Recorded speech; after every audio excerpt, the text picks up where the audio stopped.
Hey, I'm Scott Stein. What exactly is going on in the world of PC gaming right now? Well, you've got new Intel processors on the horizon, and you've got companies that are trying to redefine Windows 8. In the middle of that, you got Razer, who has made some pretty aggressive products. Now they've just announced a brand new laptop, another Razer Blade. This is a classic gaming laptop, but it's very thin, and we've got one right here, and you can see right here, it is thin. It's really thin, and in fact, it has dimensions that resemble the Retina display MacBook Pro in terms of how compact and solid feeling it is. It's all aluminum, and it's matte black, and it's kind of like a dream, maybe MacBook Pro dedicated to gaming.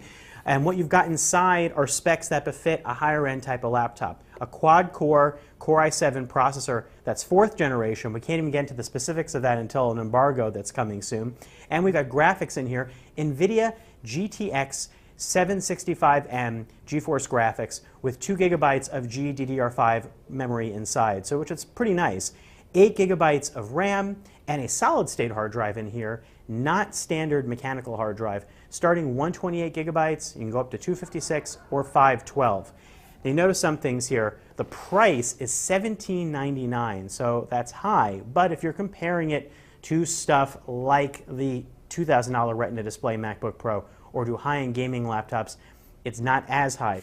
4.1 pounds, so it's not super light, but it is something that fits pretty easily into a backpack, and it has a 14-inch 1600 by 900 display. As you can see here, the display is matte, but it is not touch.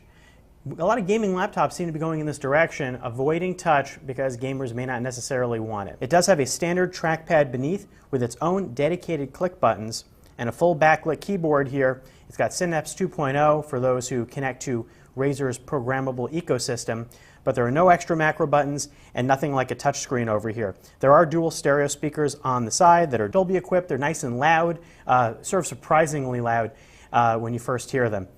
And a little power button right up there. What's it missing? Well, it doesn't have an optical drive, it doesn't have an Ethernet jack, it has 3 USB 3.0 ports, and it has HDMI.